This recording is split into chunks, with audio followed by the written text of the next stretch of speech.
Hi guys, it's Amy and you found Amy Loves Crochet. You have found me sitting out on the porch because it's such a nice day. But I thank you for your time. Thank you so much for clicking on my video. So I've got two blankets to share with you today, and the common denominator is just yarn. As you guys may have seen in my other videos, I kind of went nuts when I found it because I thought it was so fantastic. And I've got quite a bit of it. So I happen to have two colors that looked identical, but just enough different that when you accidentally used one with the other, you could tell. And one was called Golden and one was called Goldenrod. So at one point when I was doing some shelf clearing, I moved all of the goldenrod away so that I wouldn't mix the two up. So what I worked that with is I also had a bunch of Caron cakes, some in cakes and some in scraps. And so I had a bunch of the colorway Pistachio Fudge. So what I ended up doing was I held the two of them together and I did the ripple like we like so much and we've seen all the time. This isn't a new one, but I really like to work in the back loop only. I love to have that little definition there. I feel like it's such a cheat, such an easy way to get texture. It's not, you know, some crazy difficult stitch. You just work in the back loop only. So I really like how this turned out. It's it is 29 wide by inches by 51 long. And the color, like some of these places where the tan and the yellow went together, the tan and the goldenrod, I thought it was going to kind of be like a blah color. I think I almost frogged it. Like, see how I start with this great orange, this great green color. And then I went into that and I was like, oh, I didn't like that at all. But I stayed strong, stayed true. And I think it just really turned out awesome. I think it's so very neutral, you know, girl or boy could appreciate this. It's a great size. You'll need about 700 grams of whatever two worsted weights you want to hold together and use a 6.5 millimeter K-hook and go to town. So, and you know me, I just hold it across my waist until I think it's big enough and go with it. So I'll link a video down below where I've got a tutorial that I did with it if you wanted to work on that, if you haven't done so before. So, okay, so the main reason for this video, or, you know, the project that, like this one has just been sitting up at my bedside and I do it in between and do it when I'm tired and it doesn't take any brain and I don't have to count. It's one of those patterns that follows right along, so you really don't have to count. If you're off, you see it right away. So this blanket here, though, that I'm going to show you is one that I kind of hemmed and hawed about how I was going to do it. Because what I am working from is one of these little brochures that Hobby Lobby has hanging from the yarn rows. And I saw this beautiful stitch sampler that's got all these different squares and it's got just the two of them here. You do have to go to hobbylobby.com to get the rest of the pattern. And there's 16 squares that I can see in the blanket that is on the lap here. And I think I counted 18 or 19 different squares. So I don't know if you want to duplicate some of them. If it says to do some of them twice, I didn't look at it that closely. So here are some of the colors. Here's a better look at the different stitches. You can see cables, you can see baubles, you can see the round turned into a square. I like all these ideas, but again, some of them are going to take a little bit more thought, and I just haven't been at that position to give it more thought like that. But they use quite a few different colors. Obviously you can use whatever colors that you want, but and I was working from this black and white because I have no color in my printer. It does say, though, that the skill level is advanced to intermediate to advanced. So I thought I'd go ahead and start to tackle them myself.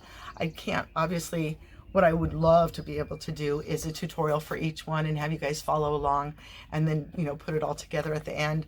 I've done that with a bag a day one recently here and I just loved it. So I really would like to do that. But again, if it's such an, intermediate to advanced pattern, I didn't want to promise that I'm going to do that. But in the meantime, I did work one of the squares up. And I didn't do it just as a square, but I did it as a strip like I've done recently. I take a pattern and kind of just make it my own. I got a little tired of changing, you know, I didn't want to change it out and have a bunch of squares to put together, number one. Number two, I was trying to clear through all my pastel group of colors. So other blankets that I've done with these 4 colors, I've also had blue and yellow of my own to add into it, or my mom's. So I don't have any of that anymore. I used all of that up. So I've got just these 4 colors, and of them, I only had so much of the yellow. The yellow is the one I had the least of. So I took that one and I worked the strip as long as I could make it, and then I matched all the others, the other colors, to match that size, and that's the size of my blanket. Would I have done it differently had I had more of the yellow yarn? Yes.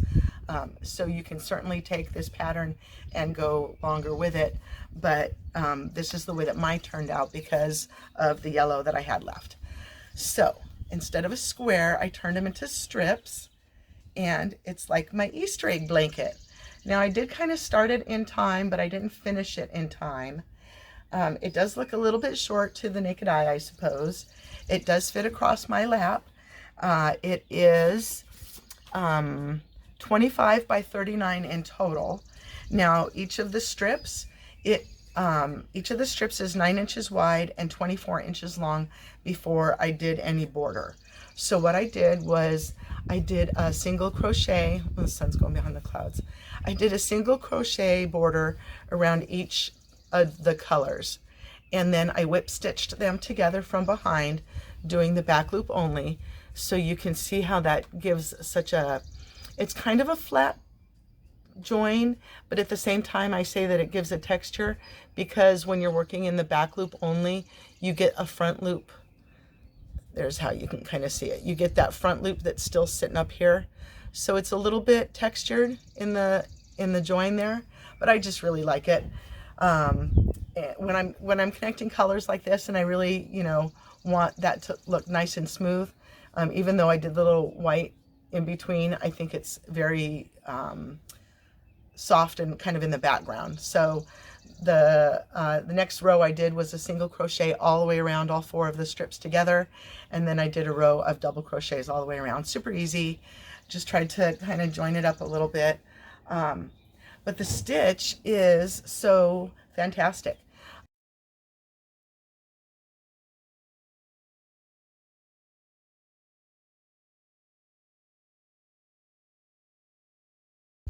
So you'll start with a chain of 31, and then you're going to do a half double crochet in the second chain from the hook and in the next stitch. Then you're going to do a double crochet in the next 26 stitches and end with a half double crochet in the last 2 stitches, just like the front. So each beginning and end of each row has 2 half double crochets.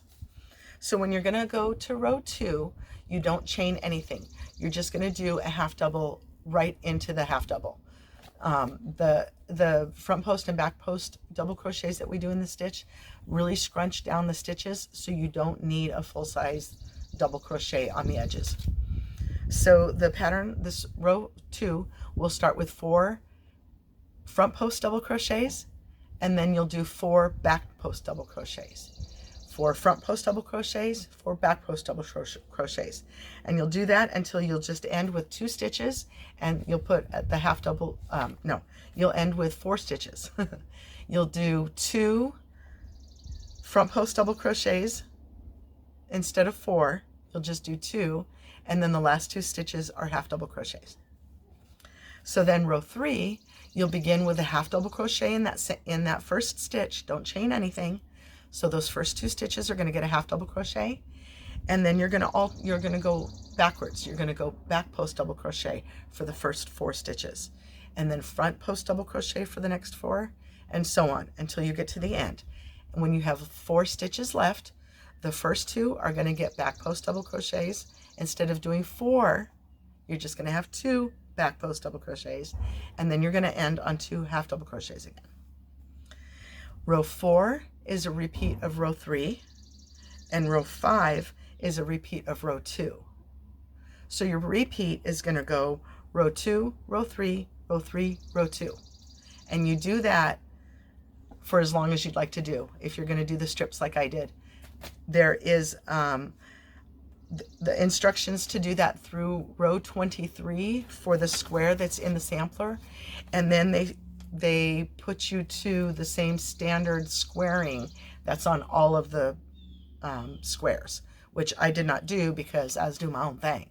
So if you want to go ahead to the Hobby Lobby pattern page and print these out or get these for yourself and follow what the stitch sampler actually shows, you'll have the same edging on all of the squares so that they fit together best. So I had a really, really good time doing it the way that I did. Now, I happen to be holding a 5mm crochet hook in my hand, an H hook, for something else. This, both the yarn calls for a 5.5 and the pattern calls for a 5.5. And I didn't realize that I wasn't doing a 5.5 until much later. So my project is much scrunchier and tighter together, much more dense than yours would be if you were using the 5.5mm hook like you're supposed to.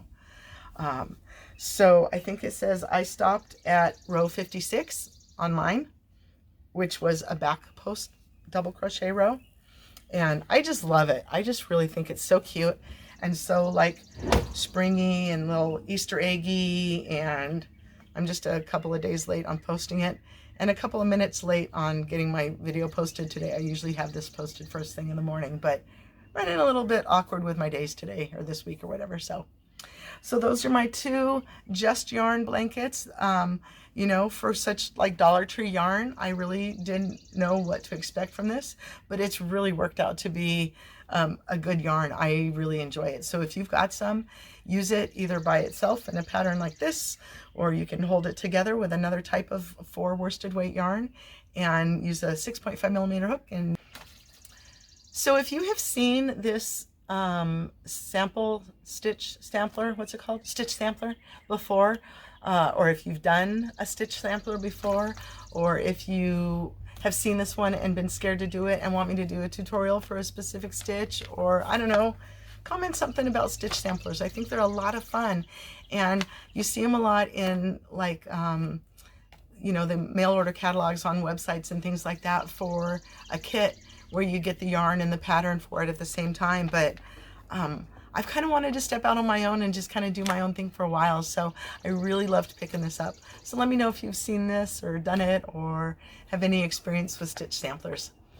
That's all I've got for today. Thank you so much for your time. I really do appreciate you. Now go enjoy the day, right? Thank you. I'll see you later. Bye-bye. Have a blessed day. Thanks.